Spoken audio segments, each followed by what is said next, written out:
Sampurasun Barai Cakra. Sebelum dongengnya dimulai, jangan lupa subscribe, tekan tombol lonceng, terus ditunggu juga nih like dan komennya.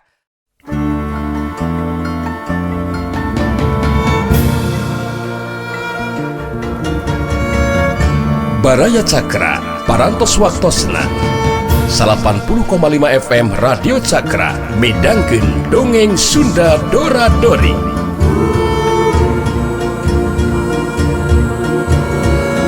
Simkuring sapara kanca ngahaturkeun wilujeng ngadangukeun.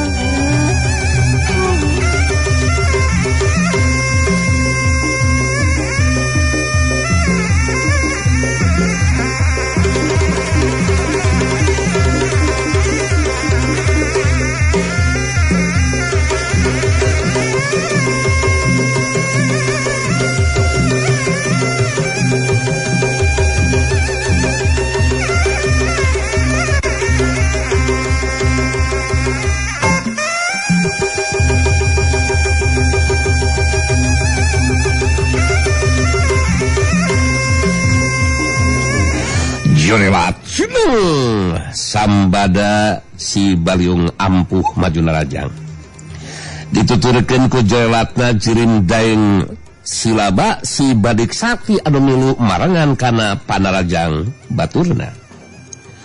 Duanana harita pada leuwih ngaronjatkeun kecepatan gerak jeung kakuatan panarajangna. Tapi sandika harita lain saukur ngagunakeun jurus tapak sambang getih wungkul, tapi bari ngagunakeun ilmu pangenteng badana, ngajadikeun kecepatan panarajang dua urang lawana masih tetep can mampu bisa ngasupkeun panarajang kanu dilawan. Suriuk tusukan senjata badik daeng silaba ngarah kana beuteung lawan. Abuduk sameran senjata Baliung ngarah kana dada lawan. Sak jelat plos sandika ngajoelat pindah di tempat tingkahan panarajang dua urang lawana. Sandika sangisna sababaraha kali ditarajang ku dua urang lawana. Harita langsung bisa nebak tahapan ajen pangarti daeng silaba si badik sakti leuwih punjul ti batan sambada si Baliung ampuh. Dumasar kana eta kaayaan sandika nangtukeun sikap napikeun leuwih ti heula ngarubuhkeun sambada si Baliung ampuh. Waktu panarajang dua urang lawana disingkahan deku sandika, harita ningali aya kasempatan anu hade pikeun ngalakukeun panarajang balasan. Nu dijadikeun sasaran panarajangna nyata sambada si Baliung ampuh. Panarajang nu dilakukeun ku sandika ngagetkeun sambada si Baliung ampuh. Anu teu nyangka malehna bakal ditarajang ku sandika. Kacepatan gerak panarajang sandika geus teu bisa diimbangan ku sambada. Ngajadikeun panarajang dampal leungeun ka teu sandika ngahantem kana dada lawan. Jorelat sahieu tibulon dada aing bodang anjir. Yalah hungap anjir.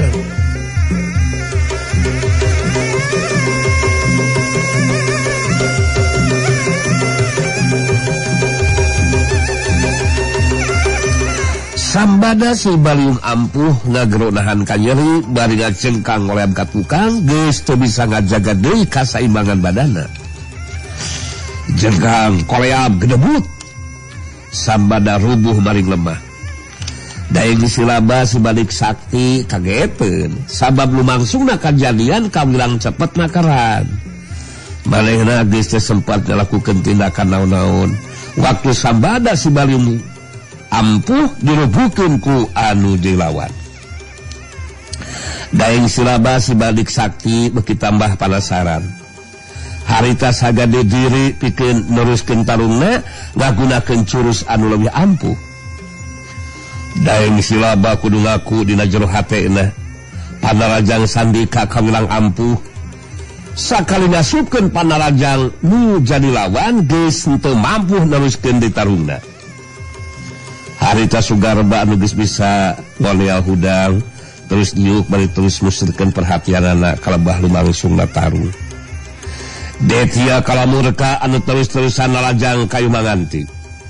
Tapi rangsekan Panarajang masih tetep tacan aya anu bisa kena kana sasaran.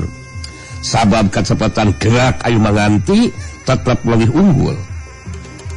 Sugarba jadi ngarahuh dina jero hatena. Sabab baehna geus moal bisa maju ngabantu, sabab geus mampu neruskeun deui tarungna masih ngarasakeun kanyeri. Aing geus moal bisa maju ngabantu ya. Tenaga aing geus kakuras sarta nyandangan kanyeri alatan kebenangan ku Panarajang sayu manganti. Hanya tanah anu benar-benar luar dugaan aing ya. Sabab nepikeun ka ayeuna sok sanajan marungkir geus kagunakeun kakuatan ilmu sihir mandah rumiang. Tapi si ayu manganti masih tetep bisa ngimbangan anu jadi lawan. Muntah nepikeun ka jadi kenyataan. Marungkir bisa diungkulan ku si ayu manganti. Waduh, geus bisa dipastikeun pihak barisan aing anu bakal kadese ku kakuatan barisan musuh. Malah aing jadi penasaran. Aduh, hayang ngabuktikeun caritanana si ayu manganti. Dah bener mah wiku teh geus aya anu ngarubuhkeun. Kemampuan jeung kekuatan ilmu si ayu manganti bener-bener hebat. Aing.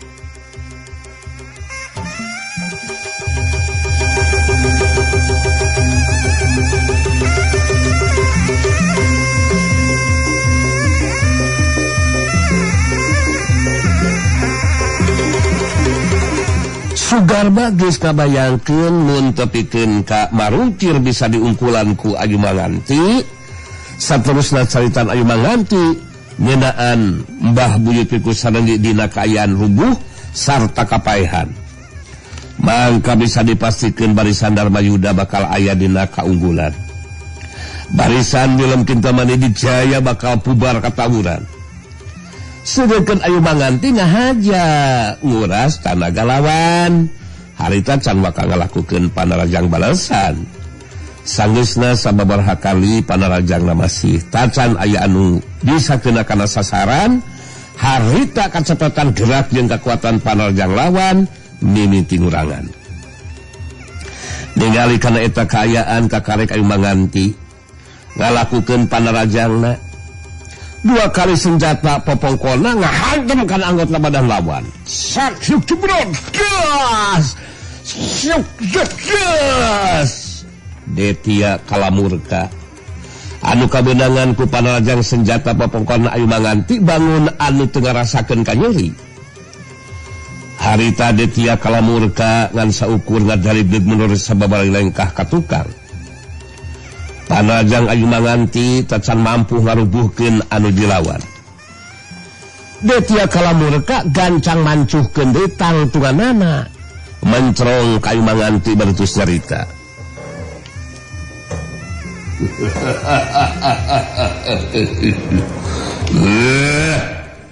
Ya kajaya berkatak menyang-menyang.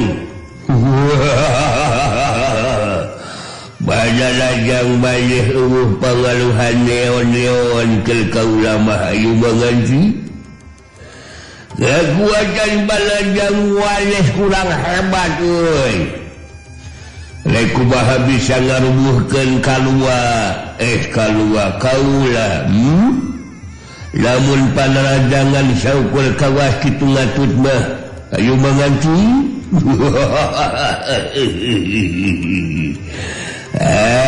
Kalah kumaha oge maeneh moal mampu nimbangan kekuatan kalua masia.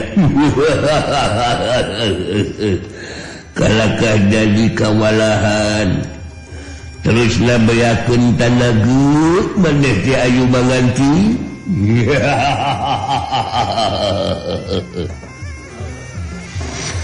Ayu manganti jadi kagetin. Rada bingungan oge sabab panarajang senjata papongkolna tetela can mampu ngarubuhkeun nu jadi lawana. Detia kalamurkan ngumbar carita anana. Panarajang ayu manganti taya pangaruh naon-naon pikeun dirina. Namun harti kayaan ayu manganti dina akhir nama bakal kawalahan tarung ngalawanan dirina. Tapi ayu manganti sok sanajan masih keneh bingung, tapi sikap jeung caitanana tetep tandes. Dengan rasa sentar sok sanajan panarajang senjata papongkolna teh teu mampu ngarubuhkeun nu jadi lawan. Hei, detia kalamurka. Dina ieu tarung kuring moal make rek mundur ninggalkeun lawan. Anu jelas kuring masih kena mampu sarta sanggup neruskeun ieu tarung.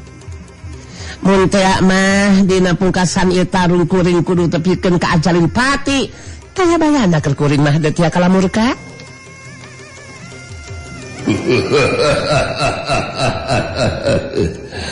Bono kotok-tok menyong-menyong. Mane memang geus bener-bener bosan hirup ayu manganti. Asok gunakeun kakuatan panarajang anu leuwih hebrat. Anu bakal karasa nyeri ka kaulana. Rek sababaraha puluh kali panarajang mah eleh anu kena kana anggota badan kalua moal aya hartina ayu manganti. Bisi maneh teu percayaan. Hasok maju deui narajang ayu manganti.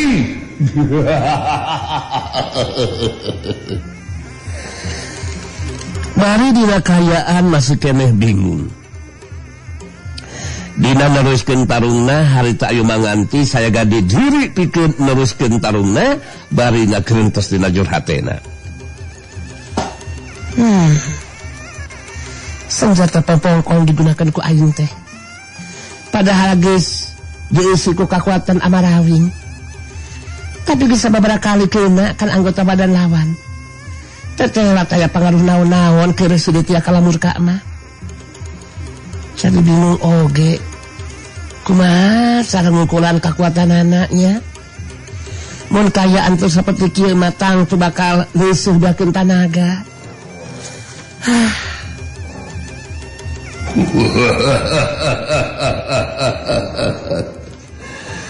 Waleh pasti oge bingung ya bingung.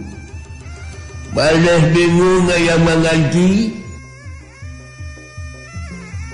Sabab ma eleh ge kudu ngaku dina jero hati maneh. Rek nepikeun kabeakeun sakabeh kamampuan jeung kakuatan tenaga ge tetep moal bisa ngarubuhkeun kalua ayu manganti.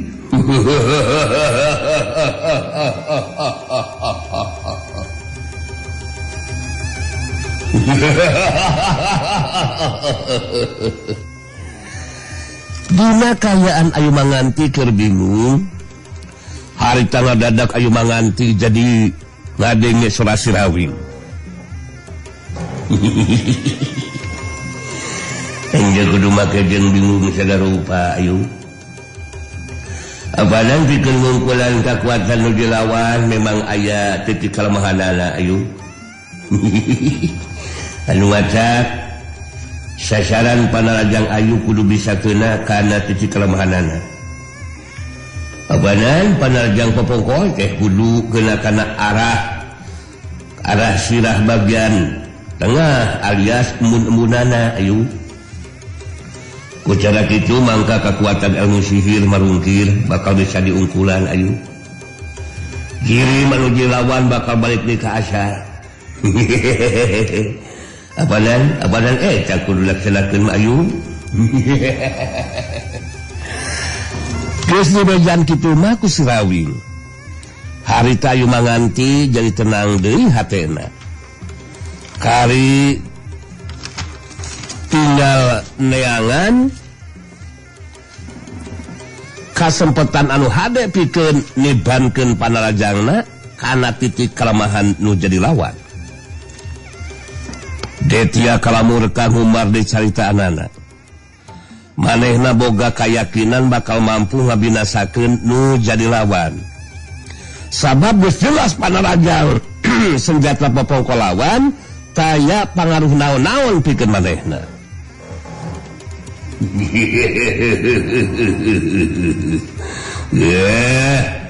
Bodo kocok-cok bodo ngonyong-nyong.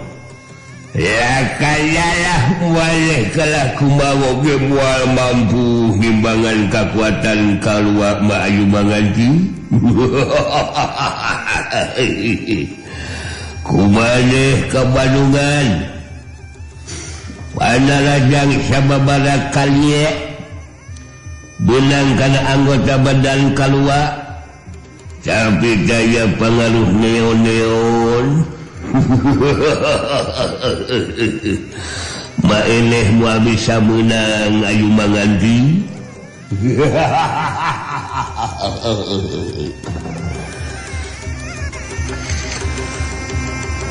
Detia kalamurka muncak amarahna harita maju dina rajang.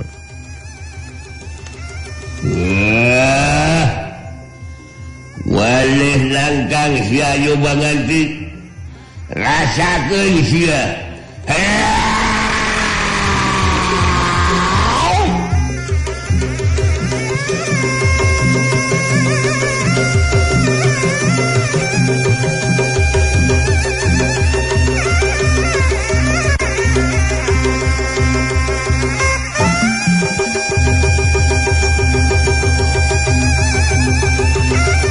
Panarajang Detia kalamurka jadi leuwih garang. Tapi kecepatan gerak ayu manganti tetap leuwih punjul. Cirina jojorelatan di antara rangsakan panarajang nuju lawan. Abukiu teraplos. Detia kalamurka jadi kesel jeung gemesin. Sabab panarajangna masih tetap tacan aya anu bisa kena kana anggota badan lawan. Kecepatan gerak. Sabab kecepatan gerak ayu manganti leuwih punjul. Ngarangsak terus ku kecepatan gerak panarajangna tapi tetap bisa disingkahan ku anu dilawan. Eta kayaan ngajadikeun mangaruhan karena kecepatan gerak jeung kekuatan panarajangna Detia kalamurka. Harita kecepatan jeung kekuatan panarajangna Detia kalamurka jadi ngurangan. Eta kayaan bisa kabaca ku ayu manganti anu harita nafsukeun sikapna pikeun ngalakukeun panarajang balasan kanu dilawan. Kajadian saterusna harita ayu manganti ngalakukeun panarajang balasan. Jirina ngajerak terus mumbul kaluhur bari ngalayar. Saterusna senjata pepongkona harita ngahantem kana mun Detia kalamurka jerat kalayang hiup cebrot bulu kucuk kuno ngono tobo oat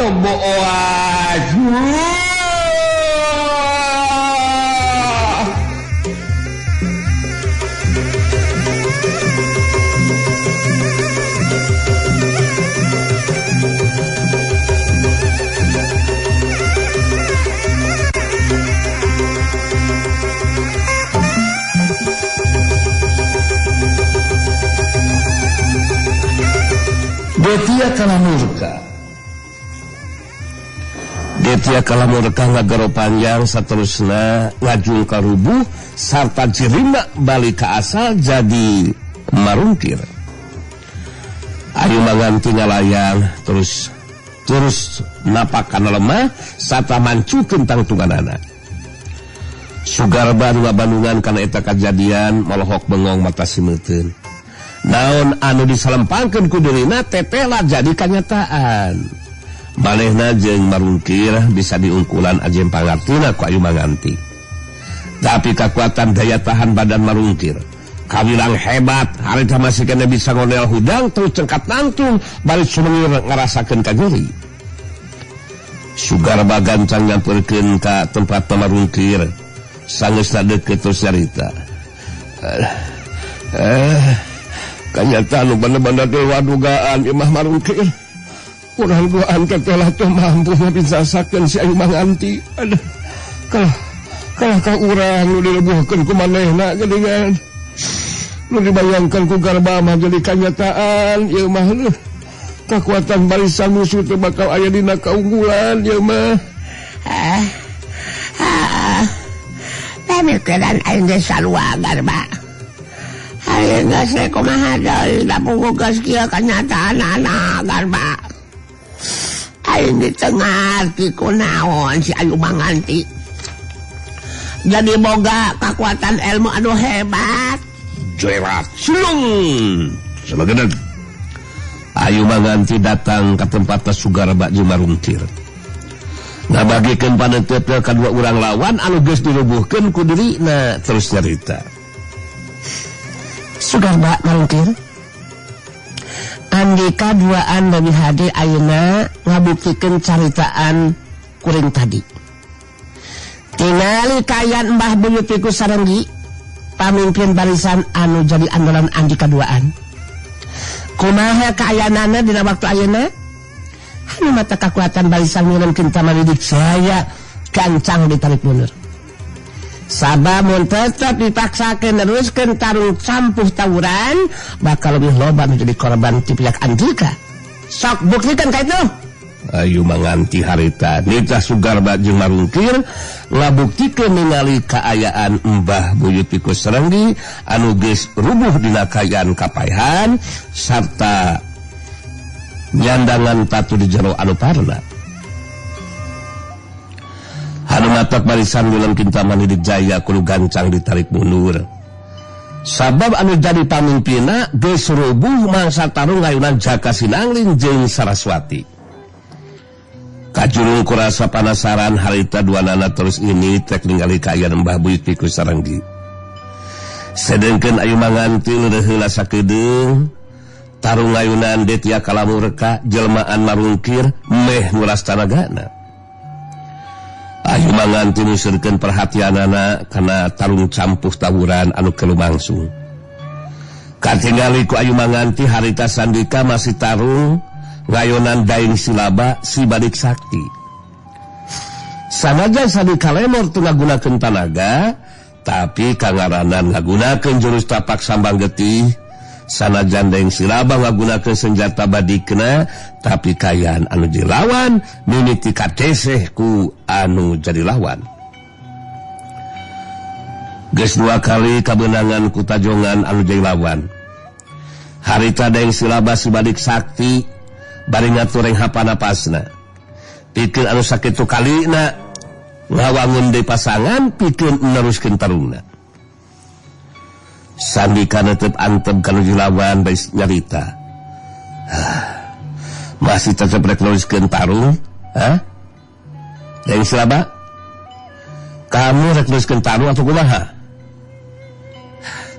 rukutuk bro aku belum kalah dalam pertarungan ini Sandika Sendara Badik masih aku gamal akan aku buktikan Sendara Badikku mampu menembus jantung kamu Sandika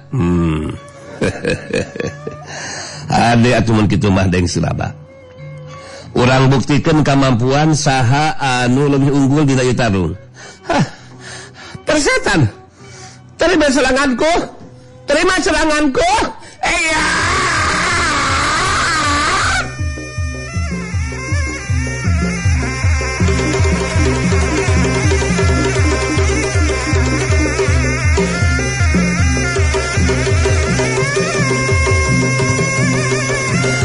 Jonelat sulung daeng silaba si Badik Sakti majuna rajang ngagunakeun ilmu pangenteng badan jeung kakuatan tanaga lapisan sapinuhna sabetan jeung tusukan senjata Badik ngarah kana dada jeung beteungna Sandika sudhuk kibar plos Gese waktu sababaraha detik tisanggeusna nyingkahan sabetan badik lawan anu ngarah kana beheungna harita Sandika ngasupkeun panarajangna. Dampaleun katuhuna dina kakuatan jurus tapak sambang getih ngantem kana dada lawan. Sak hiuk kebes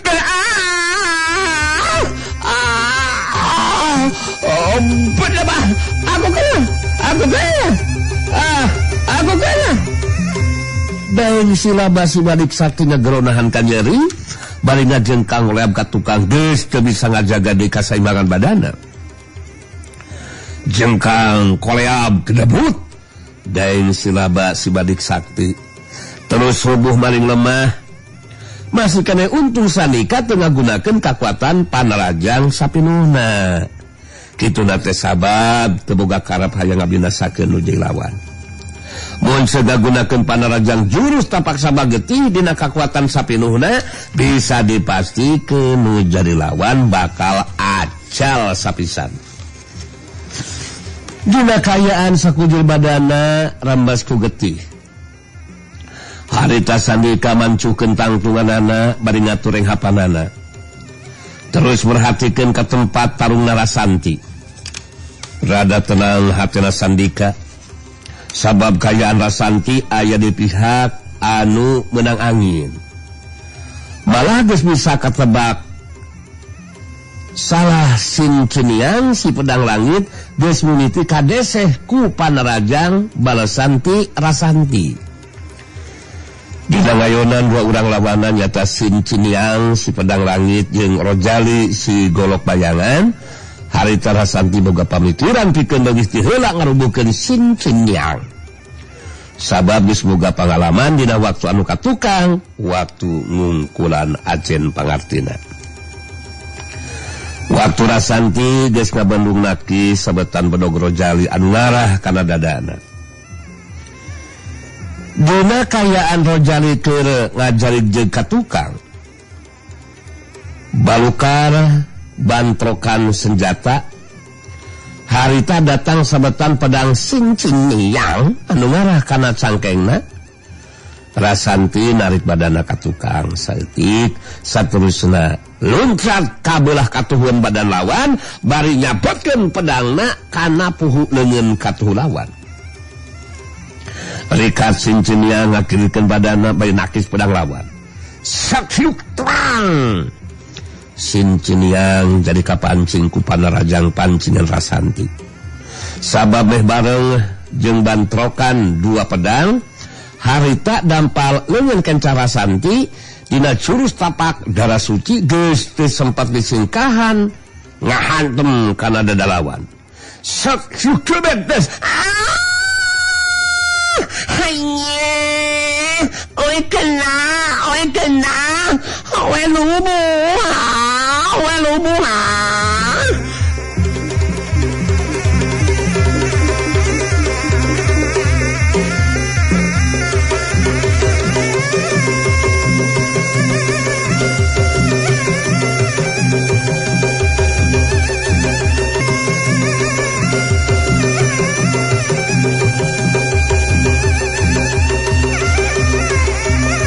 Sinceniang si pedang langit kagero semu anu ngacerit nahan kanyeri bari ngajengkang ngoreab ka tukang geus teu bisa ngajaga kasaimbangan badana.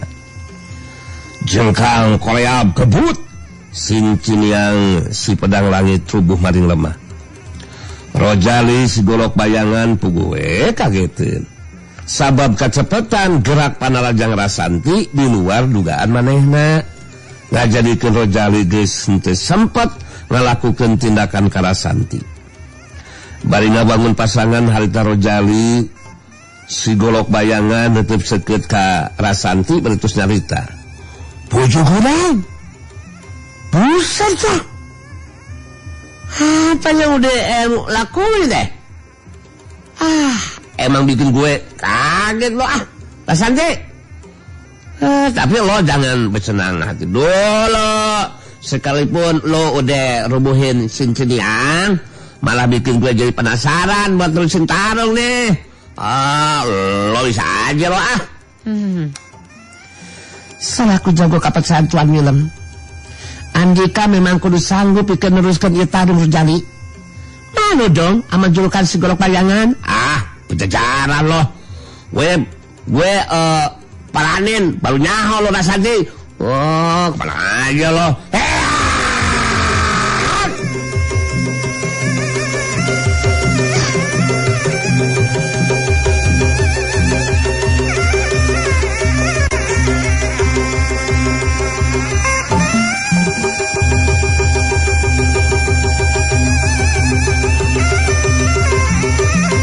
Rojali si Golok Bayangan nihilaan Majuna Raja ngagunakeun kacepatan gerak jeung kakuatan panarajang sapinuhna. Orokaya Rasanti nu jeung lawanna geus kurangan saurang. Tangtu we jadi leuwih laluasa dina ngimbangan panarajang anu dilawan. Rasanti harita musirkeun kakuatan tenaga lapisan sapinuhna kana leungeun katuhuna anu nyekelan pedang Tagi Putih. Waktu pedang dipake Nakis Bedog lawan anu nyabat ngarah kana beheungna, harita Bedog Rojali jadi potong dua bagian. Prasat mang benetok. Rojali kaget ningali Bedogna potong jadi dua bagian. Samemeh leungit ka kagetna harita ngasupkeun taconga suku katuhuna kana kakemplong lawan. Sarkeus disusul ku panarajang dampalengeun kencana dina jurus tapak darah suci ngahantem kana dada lawan. Set hukibet gujuguring buset gue kalah gue kalah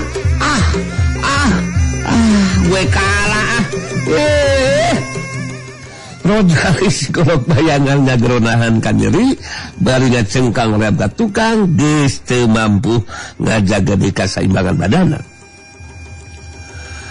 Jengkang koleab kebut Rojali si Golok Bayangan rubuh maring lemah. Rasanti mancu dina tangtunganana bari ngatoreng hapanapasna. Rasanti merhatikeun kana kayaan tarung campuh tawuran masih lumangsung. Tapi sanggeusna Sugarba jeung Marungkir dirubuhkeun ku Ayu Manganti, kitu deui opat jago kapercayaan Tuan Wilem geus dirubuhkeun ku Sandika jeung Rasanti. Eta kayaan kawilang gede pangaruhna. Barisan Wilem Kintamani dijaya jeung kadese ku kakuatan barisan Darmayuda. Malah diantara aya anu terus kabur ninggalkeun Tegal Salasar anu dijadikeun tempat palagan. Sedengkeun Sugarba jeung Marungkir waktu datang ke tempat perbuna Mbah Buyut Sarenggi pugue jadi karageteun.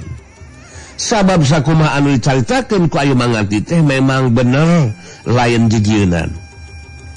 Sugarba jeung Marungkir deku gigireun Mbah Buyut ku Sarenggi. Anu ngagoleh dina kae masih tacan sadar. Sugarba neuteub ka Marungkir bari ngomong lalaunan. Waduh. Caritan Ayu Manganti teh bener Marungkir. Mbah Wiku anu diandalkeun ku urang. Jeung sakabeh anggota barisan teh lakayang seperti kieu geuningan Marungkir. Anu jadi aneh jeung teu percaya mah. Asa piraku Mbah Wiku bisa diungkulan kekuatan elmuna ku si Jaka Sinangling jeung si Saraswati. Aing ge asa teu percaya Garba oi. Mbah Wiku tapi keun ka dirobohkeun alatan tarung ngalawanan si Jaka Sinangling jeung si Saraswati. Anu jelas ieu kanyataan. Geus bisa ditawadoi Garba. Pihak musuh barisan Darmayuda bakal aya dina kaunggulan ieu mah. Sugarba naik napas panjang semu anu ngarahu.